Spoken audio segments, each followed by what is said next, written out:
यानी 7 में से 4 डायरेक्टर उस कंपनी के जो बिल्कुल अलग होनी चाहिए थी, उसमें ये बीजेपी के लोग हैं। तो जो कंपनी ईवीएम बना रही है, वीवीपैट बना रही है, वो पूरी तरह से बीजेपी के कब्जे में है। इससे बड़ा इस देश के लोगों के साथ धोखा क्या होगा और इससे बड़ा विश्वासघात क्या होगा। और तभी वो 56 इंची कहता है कि एक अकेला सब पर भारी, और तभी वो कहता है कि 400 पार 300 पार, क्योंकि बीजेपी के आदमी सारे वहां बैठे हैं। इस बात को मैं आप सबसे कहूंगा, सबको जाके बताओ कि इलेक्शन कमीशन ऑफ इंडिया आज की तारीख में इलेक्शन कमीशन ऑफ इंडिया नहीं है, वो इलेक्शन कमीशन ऑफ मोदी है। करने का अधिकार, ये डेमोक्रेसी के लिए बड़ा खतरनाक दौर है और मुल्क बड़े नाजुक दौर से गुजर रहा है। और वकील सबसे ज्यादा इम्पोर्टेंट कम्युनिटी है इस पूरे देश में। दुर्भाग्य कि एक वक्त था आजादी के बाद हर वकील के कहते हैं पार्लियामेंट का चुनाव लड़ता था, एमएलए होता था। आज गुंडे लुच्चे लफंगे लड़ रहे हैं। हम क्रिटिसाइज करते हैं, एक आदमी लाखों करोड़ों के फीस लेने वाले लोग हिम्मत नहीं जुटा सकते, उनके लिए पैसा अलग है, जन सेवा नहीं है। Number 2, EVM. जब आप जानते हैं पेट्रोल को कंट्रोल किया जा सकता है रिमोट से, ये बहुत आम है, तो क्या एक आदमी बाहर बैठ के जो ईवीएम का रिमोट है उसको कंट्रोल नहीं कर सकता? लिहाजा ईवीएम का कहते हैं कि जगह बैलेट से हो, अगर नहीं भी हो तो 50% एटलीस्ट के कहते हैं जो उसके पेपर निकल रहे हैं उसकी कभी भी पूरी सबकी काउंटिंग होनी चाहिए। सबके केस में ईवीएम नहीं था, वहाँ बैलेट ही था। अरे ईवीएम पकड़ दी जाती है। मेरा ये है कि दोनों चीज के हम समर्थन। ये ठप्पा मारने की, अरे अपने नंबर पर बोलो यार, ऐसे बैलेट में भी होता है। तो तेरा नंबर आ जाए तो बोल दियो, बैठ जा। त्यागी जी को बोलने दो। बोलिए त्यागी जी। अरे सुनने दे, आप सुनने दे, बैठ जा।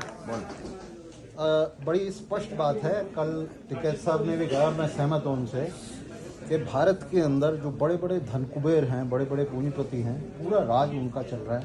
और जो वर्कर्स हैं, पीजेंट्स हैं, गरीब लोग हैं, उन सबको जो है उनके मूवमेंट्स को, उनके इंडिपेंडेंट मूवमेंट्स को कुचला जा रहा है पूरे देश के अंदर। ये जो किसानों के ऊपर दमन हो रहा है, ये उसी का एक हिस्सा है, उसी का पार्ट है।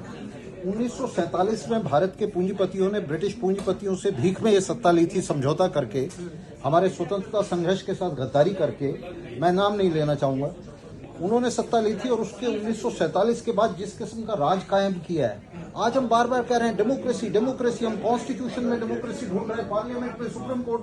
डेमोक्रेसी तो ये सड़कों के ऊपर है। ये जो किसानों का संघर्ष है बड़े पूंजीपतियों की सरकार के खिलाफ, ये डेमोक्रेसी है और हमें इस डेमोक्रेसी को सपोर्ट करना चाहिए। डेमोक्रेसी ना सुप्रीम कोर्ट में है, ना पार्लियामेंट में है, ना संविधान में है। ये सब किताबी बातें हैं और हम वकील होने के नाते देख रहे हैं इसको। आप देखिए किस तरह से किसानों के रास्ते में कीलें बिछा दी गई हैं, किसानों के खिलाफ ऐसे युद्ध छेड़ दिया गया है जैसे किसी शत्रु देश के खिलाफ छेड़ा गया। तो ये जो सरकार है, ये निश्चित रूप से एक मुट्ठी भर लोगों की सरकार है जो पिरामिड के ऊपर बैठे हुए हैं, टॉप पे बैठे हुए हैं। और मैं नाम लेके कहूंगा तो अडानी और अंबानी और उनकी क्लास की ये सरकार है। yes. और जो आम साधारण आदमी है उसमें हम सब शामिल हैं, उसमें हम सब शामिल हैं। हमारी बढ़िया से हमारी बार के अंदर भी आप देखेंगे तो एक तरफ तो एक मुट्ठी भर एलीट है और दूसरी तरफ हम आम साधारण वकील हैं सारे। ये स्थिति देश के अंदर है। तो ये जो एलीट है ये आपस में मिला हुआ है, राज कर रही है। जो हमारे प्रेसिडेंट साहब ने अभी बयान दिया, चिट्ठी दी लिख करके, तो ये उसी का हिस्सा है। ये सारा एलीट एक दूसरे को सपोर्ट करता है, जो आम साधारण लोग हैं उनके खिलाफ एक्ट करता है। तो इस देश के अंदर आम साधारण वकील हैं, डॉक्टर हैं, टीचर्स हैं, किसान हैं, मजदूर हैं, ये सब एक हैं, इनके सबके इंटरेस्ट एक है, इनके सबके हित एक हैं। और आज जो हम खड़े हुए हैं ये उन्हीं की सपोर्ट में खड़े हुए हैं। ये डेमोक्रेसी है जो सड़क के ऊपर संघर्ष कर रहे हैं उन कीलों के खिलाफ। ये डेमोक्रेसी है जो संघर्ष कर रही है इस फांसीवादी सरकार के खिलाफ। तो ये डेमोक्रेसी है। हम पूरी तरह से इस डेमोक्रेसी को सपोर्ट करते हैं। और यहाँ हम नहीं जानते कि ईवीएम में धांधली हो रही है या नहीं हो रही है, लेकिन एक बात तय है कि पूरे देश में ईवीएम का बहुत ही व्यापक विरोध है। मुट्ठी भर लोगों को छोड़ दें जो सरकार के साथ हैं, तो आमतौर से जनता ये सस्पेक्ट कर रही है इस बात का अंदेशा है कि ईवीएम में धांधली हो रही है, और अगर हो रही है तो हम ये निश्चित रूप से इस मांग का भी समर्थन करते हैं कि ईवीएम का खेल बंद किया जाए। सोल्यूशन भी बताओ, अल्टरनेटिव भी बोलो। अभी वो तो उनकी प्रॉब्लम देखिए, हम अभी आप बोलो ना, ओपिनियन बनाते हैं। जी, ये जो संघर्ष है, ये जो किसानों का संघर्ष है, ये जो हमारा संघर्ष है, हम भी ये संघर्ष कर रहे हैं, Yes, बोल रहे हमारा, हैं, yes. रेजोल्यूशन डाल रहे हैं, तो ये जो संघर्ष है इसको आगे बढ़ाया जाए मिलकर, इसको आगे बढ़ाया